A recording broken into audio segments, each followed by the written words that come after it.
जी, अस्सलाम वालेकुम। मैं हूँ अवैस सलीम और मेरे साथ हैं जावेदुर रहमान इस्लामाबाद से। आज हम थोड़ी सी बात करेंगे, ये जो ज़िमनी इंतखाबात हुए हैं पाकिस्तान में, बड़ा शोर था इसका कि पीटीआई को एक दफ़ा फिर अपनी सियासी ताकत दिखाने का मौका मिलेगा। क्या ऐसा हो सका है? फिर उसके बाद जो है वो थोड़ी सी हम कौमी असम्बली की और हुकूमत की भी बात करेंगे कि वो किस डगर पर जा रही है। अदालत के हवाले से काजी फायज ईसा पर जो है, अब हमारी तो बिसात नहीं है कि हम इल्जामात कह सकें, लेकिन उंगलियां बहरहाल लौट सकती हैं उन पर, उनके फैसलों पर। उनकी एक्सटेंशन की भी बात हो रही है, उसमें कितनी हकीकत है? ये तमाम जो मौजूआत हैं आज की हमारी नशस्त में शामिल होंगे। तो जावेद साहब, मेरा ख्याल है कि ज़िमनी इंतखाबात क्योंकि ताज़ा ताज़ा हैं, तो उस पर ही हम शुरू करते हैं। जब 8 फरवरी को आम इंतखाबात हुए थे, तो हमने देखा कि उसके बाद ख़ास तौर पर पीटीआई और दीगर जमातों की तरफ से भी जो है वो एक इल्ज़ामात का सिलसिला शुरू हुआ। मुस्लिम लीग नून ये कहती पाई गई कि जी हमारी नशस्तें जो हैं हमें हरवाई गई हैं। जो मौलाना फजलुर रहमान हैं उन्होंने ये इल्ज़ामात लगाए। इवन पीपल्स पार्टी जो थी वो इस हवाले से खुश नहीं थी। पीटीआई तो खैर पहले ही वो जिसको कहते हैं कि मुश्किलात का शिकार थी। तो अब ये जो ज़िमनी इंतखाबात के नताइज आपके सामने आए हैं, जिसमें तवक्कुआत के बरक्स पीटीआई को इतनी अच्छी कारकर्दगी का मुजाहरा नहीं कर सकी। इवन गुजरात की जो नशस्त थी वो परवेज इलाही साहब नहीं जीत सके। तो कैसे देखते हैं आप इन नताइज को?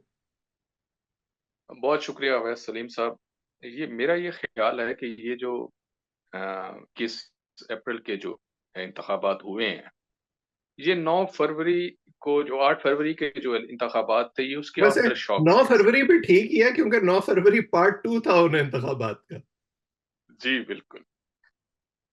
ये बिल्कुल उसके आफ्टर शॉक्स हम कह सकते हैं कि उसी तरह का इसमें 2-3 चीज़ें हम उससे मुमताज़ कर सकते हैं। वो ये था कि इसमें टर्न आउट जो था, वो उस किस्म का नहीं रहा।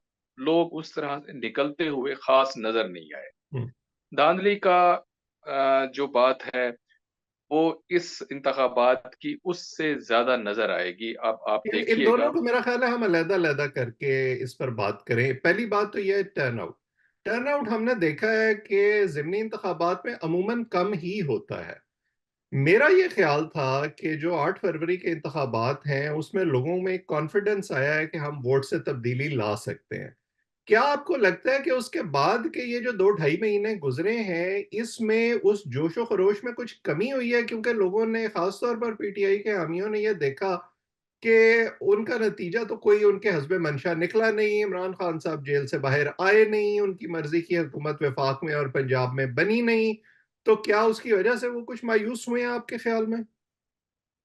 जी, बिल्कुल, वो जिस तरह से आपने कहा कि इनका एतमाद बढ़ा, मैं ये समझता हूँ कि इनका एतमाद टूटा हुँ। 8 फरवरी के इलेक्शंस के बाद। कि वोट डालने के बाद, इतनी तादाद में वोट पड़ने के बावजूद जो नताइज सामने आए, वो उसको जिस निगाह से देखा जा रहा है, वो आपके सामने है। इस दफ़ा भी वही कन्फ्यूजन थी, उसी तरीके से कि पीटीआई के लोग हैं, सुन्नी इत्तेहाद कौंसिल के नाम से जाने जा रहे हैं, उनको जाके ढूँढना है, उसके ऊपर जाके आपने मोहर सख्त करनी है। अभी से आपने झलकियाँ देखी होंगी जो टीवी हुँ। पे चल रही हैं, उसके अंदर क्या बात की जा रही है? वो ये कहा जा रहा है कि फॉर्म 45 और फॉर्म 47 का जो 8 फरवरी के इलेक्शन में रहा था, वो यहाँ भी है। इस दफ़ा ये किया गया कि उनके ऊपर सिग्नेचर जो है पहले से करा लिए गए, प्रिजाइडिंग ऑफिसर उन लोगों के। यानी वो सबसे आखिर पे यानी कर ये जो दूसरा आपका धांधली वाला एंगल था, मैं 8 फरवरी के इंतखाबात में मैंने ये तबसरा किया था कि पिछली दफ़ा कुछ नशिस्तें ऐसी थीं जिसमें जो वोटों का फ़र्क था वो बड़ा कम था। को 15-20 नशिस्तें ऐसी थीं 2018 में, नून लीग वाले उनको अपना क्लेम करते थे, पीटीआई वाले अपना क्लेम करते थे।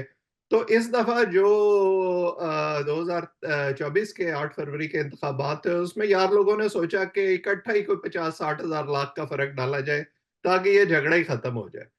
अच्छा, उसके बाद नया झगड़ा शुरू हो गया फॉर्म 45 और 47 का।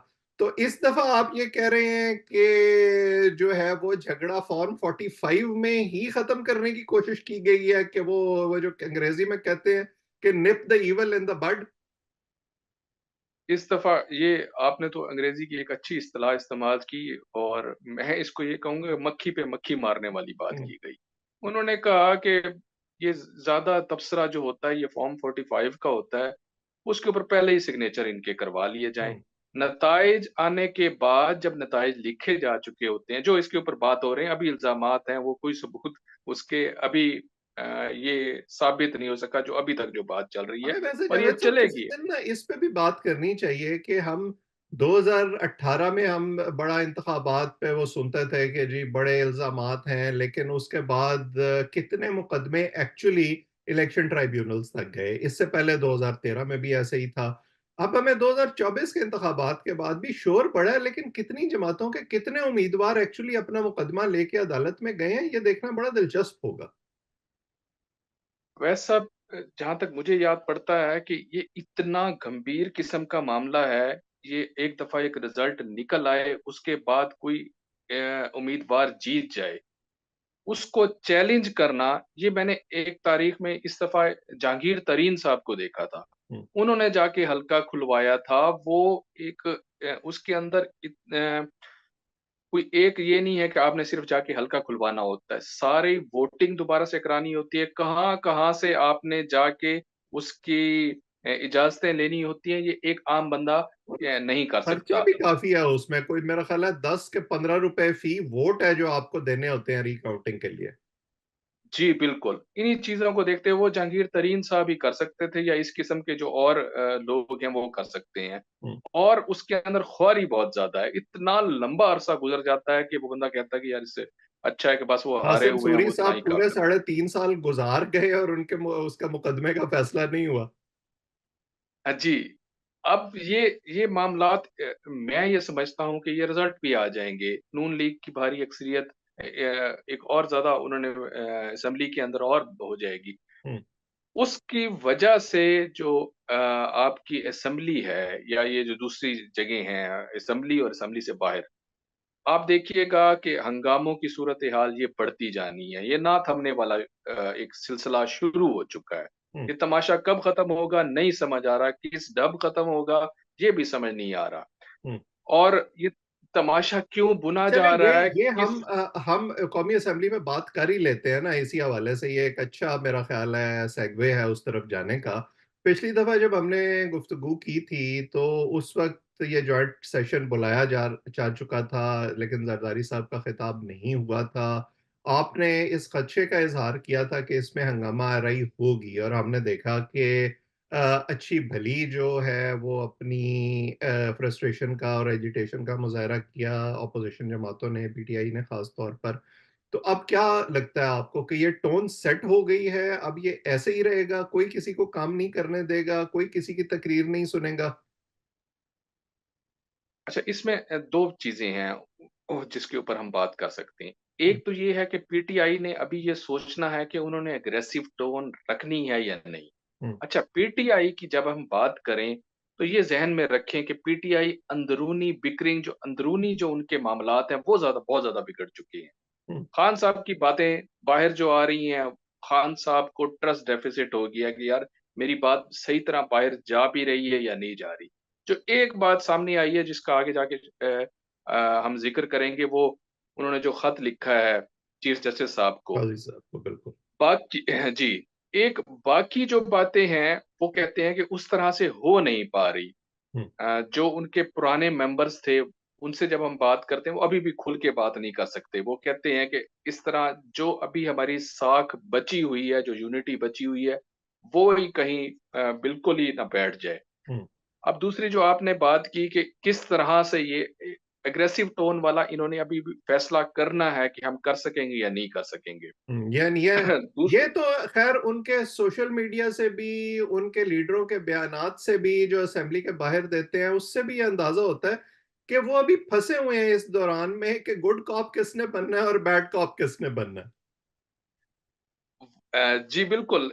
उनकी मैं ये समझता हूँ कि इतनी बेयकीनी की सूरत-ए-हाल से वो गुज़र रही हैं, उन्हें ये नहीं समझ आ रहा कि हमने किसकी बात माननी है और कौन हमारी सफ़ों के अंदर वो जिस तरह से इन्हें फैसल वाडा ने कहा था कि कुछ बिच्छू हैं, कुछ साँप हैं, कुछ ऐसे हैं।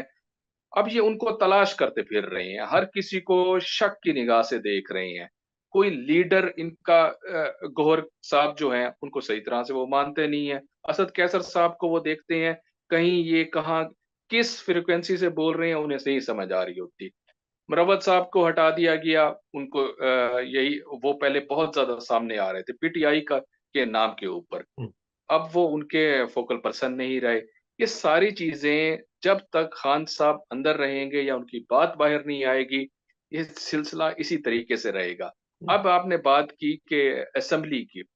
असेंबली के अंदर बेयकीनी की सूरत-ए-हाल इसमें कोई शक नहीं है। ये पहली दफ़ा हुआ है कि आज़ाद मेंबरान इतनी बड़ी तादाद के अंदर मौजूद हैं, लेकिन उनकी सुनवाई नहीं है। हम्म, अपोज़िशन लीडर भी मैं ये समझता हूँ कि कमज़ोर तरीन अपोज़िशन अपोज़िशन लीडर है इस वक़्त नेशनल असेंबली के अंदर। होता क्या था, अपोज़िशन लीडर और लीडर ऑफ हाउस और लीडर ऑफ अपोज़िशन, ये 2 लोग ऐसे होते हैं जब मर्ज़ी चाहें खड़े हों और बात करें और जितनी देर बात करें।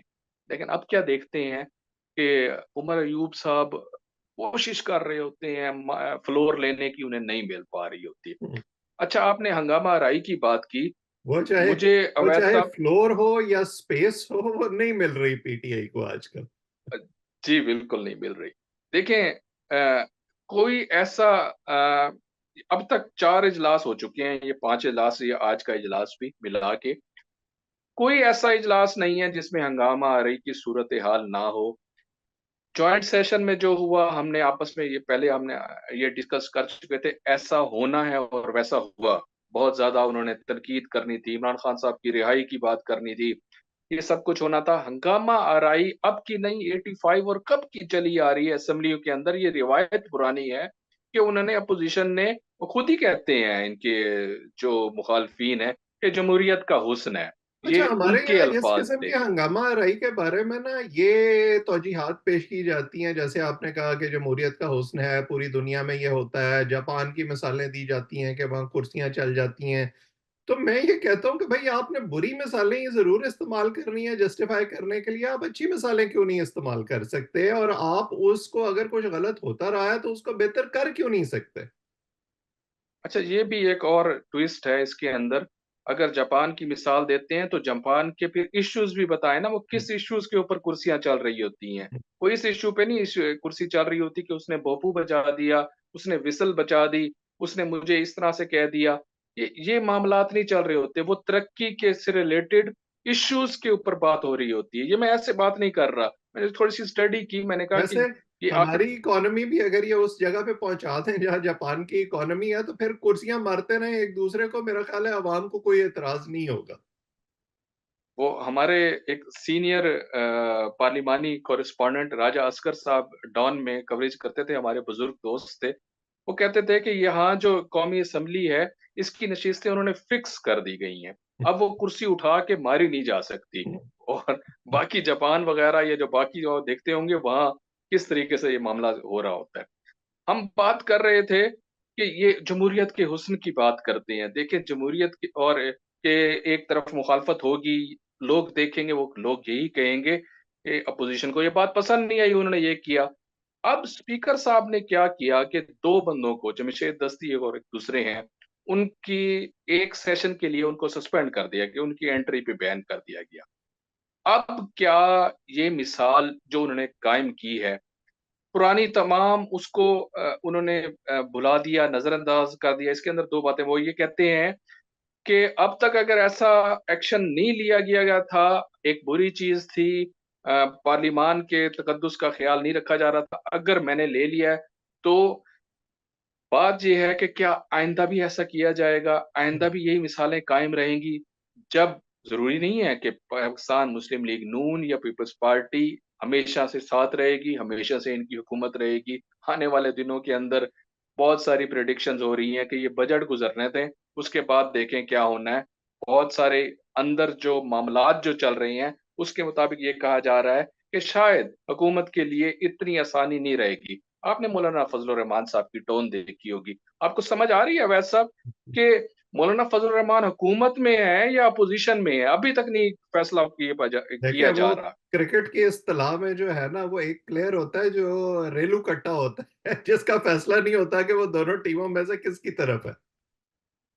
आपने इन दिनों के अंदर पीटीआई से रिलेटेड किसी को, जिस तरह से वो उन्होंने खास निशाना बनाया होता था मौलाना फजल रहमान साहब को, हम्म। कहीं नजर नहीं आ रहा होगा कि उनके लिए एक खास नाम भी इस्तेमाल किया करते थे, वो कहीं नहीं नजर आता। अब ये चीजें जैसे ही इनके टारगेट बदलते रहते हैं वो, और ठीक है बदलने चाहिए, लेकिन ये बात समझने की जरूरत है कि आपको एक पॉलिसी इख्तियार करनी होगी, आपको अपने सारे दुश्मन नहीं बनाने होंगे।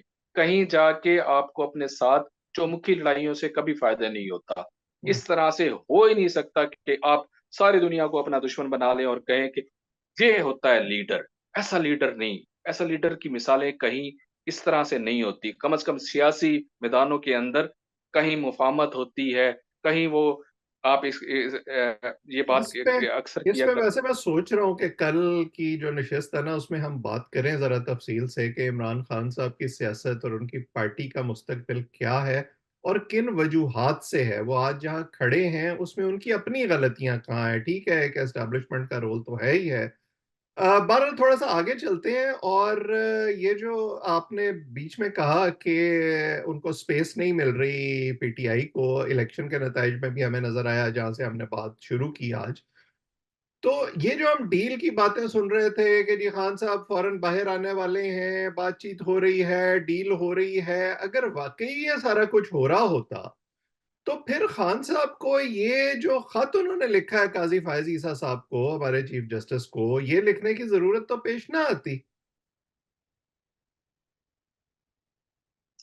देखिए, खत के अंदर, वो खत को मैंने ज़रा तफ़सीली देखा कि मुझे भी ऐसा लगा कि इस खत के अंदर बहुत सारी चीज़ें, ये तो खत के अंदर वो वही चीज़ें चल रही हैं ना। उन्होंने कहा है कि ज़िमनी जो इंतखाबात हैं, उनकी शफ़ाफ़ियत को देखा जाए। उन्होंने कहा है कि जो हमारी रिज़र्व सीट नेशनल असेंबली के अंदर है, उसको देखा जाए। नवाज़ शरीफ साहब को नैब ने छुटकारा दे दिया, उसके अंदर किस तरह से होगा। 6 जजेस का पिछले दिनों जो वाक़या हुआ था, उ उस मामले को देखा जाए, और उसके अलावा उन्होंने बाबर नगर का जो इंसिडेंट है, इससे मुतल्लिक ये बातें की हैं। ये जो सारी शिकें हैं, इनके ऊपर तो आपके अदलिया में कहीं न कहीं कुछ न कुछ चल रहा होता है। हम्म। मैं ये समझता हूँ कि ये जो खत है, ये किसी तौर पे जो पीछे जो बातें चल रही हैं, उस पे असरअंदाज उस तरह से नहीं होगा।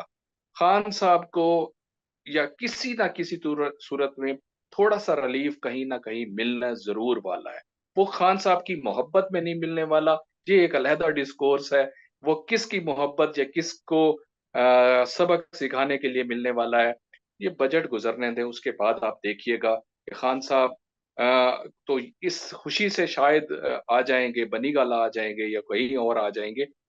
और बाकी लोग जो थोड़ा-सा बाकी लोगों से मुराद आपके पाकिस्तान मुस्लिम लीग नून और पाकिस्तान पीपल्स पार्टी की मौजूदा हुकूमत है, वो इतने सुखी या सहल तरीके से अपनी हुकूमत नहीं कर पाएँगे। हम्म। इसको मैं जब रीड करता हूँ मौलाना फज़ल रहमान साहब को, फिर मुझे ये चीज़ें समझ आती हैं कि ये ऐसा क्यों हो रहा है। मौलाना हम्म। फज़ल रहमान साहब कभी भी ऐसी लूज़ बॉल ऐसे नहीं कराते। यानी आप ये कह उन्हें रहे भी हैं आसान अल्फाज में कि मौलाना जो है वो कोई लोन वुल्फ नहीं है, उन्हें भी कहीं ना कहीं से बैकिंग है। मौलाना साहब के मुतालिक तो ये बातें हमेशा ये होती हैं कि जब मौलाना साहब ये बात कर दें तो समझ जाया करें कुछ ना कुछ होने वाला है। इससे तो वो किसी जमाने में ये एमक्यूएम और जमात इस्लामी के बारे में कहा जाता था। अब तो एमक्यूएम बड़े सुकून में है, उनको तो रोज एक नई मिनिस्ट्री मिल जाती है और हुकूमत भी मिल चुकी है, 18-20 उनके एमएनएज भी बन चुके हैं। तो वो अब ज़रा सुकून में है, लेकिन मामला आपके मौलाना साहब का है। और मौलाना साहब को जब सुकून मिलेगा, जब वो सही तरह से इक़्तिदार का हिस्सा लेंगे, उसके मज़े लेंगे। और दूसरी बात जो सबसे बड़ी है, वो ये है कि ये ये जो जितनी भी पॉलिटिकल पार्टीज़ इस टाइम ये जो बात कर रही हैं, इन्होंने सबक नहीं सीखना। हम्म। इन्होंने अब मौजूदा दौर के अंदर ये समझ रही हैं कि सारे मामला ठीक हो चुके हैं और पीएनए जो 9 सितारों वाली तंजीम है, उस किस्म की तर्ज के ऊपर दूसरी तंजीमें अब मौजूदा दौर में ना बनाई जाएँ, जिसका इशारा पीपल्स पार्टी ख़ुसूसी तौर पे कर रही है। इन्हें भी सोचना चाहिए कि जब ये अपोज़िशन में जाते हैं या इनके हाँ, ऊपर उस कर्ब वक्त का ये मुआ उस तरह की तंजीमें बनाने पे फौरन तैयार हो जाते हैं। ये वही सूटेबिलिटी का मसला है ना जावेद साहब, कि जब हम इक्तदार में हैं तो तरजीहात और हैं, जब हम अपोजिशन में हैं तो तरजीहात और हैं। और आपने मसले की निशानदेही खुद ही कर दी है कि हमारी सियासी जमातों ने सबक नहीं सीखना, और मसला ये है कि हमारी जो गैर सियासी जमात है उसने भी सबक नहीं सीखना। इसलिए हम इसी दायरे के सफर में जो है वो मुसलसल गर्दिश करते रहते हैं और मामलात जो है वो किसी नहज पर पहुंच नहीं पाते। बहरहाल हम इन तमाम चीज़ों पर गुफ्तगू का सिलसिला जारी रखेंगे और आपके सामने लाते रहेंगे। आप इस चैनल को सब्सक्राइब करें ताकि हमारी बातचीत आइंदा भी आप तक पहुंचे। कमेंट सेक्शन में अपनी राय से भी ज़रूर आगाह किया करें। जावेद साहब, वक्त देने के लिए आपका और जो लोग हमें देख रहे हैं सबका बहुत बहुत शुक्रिया।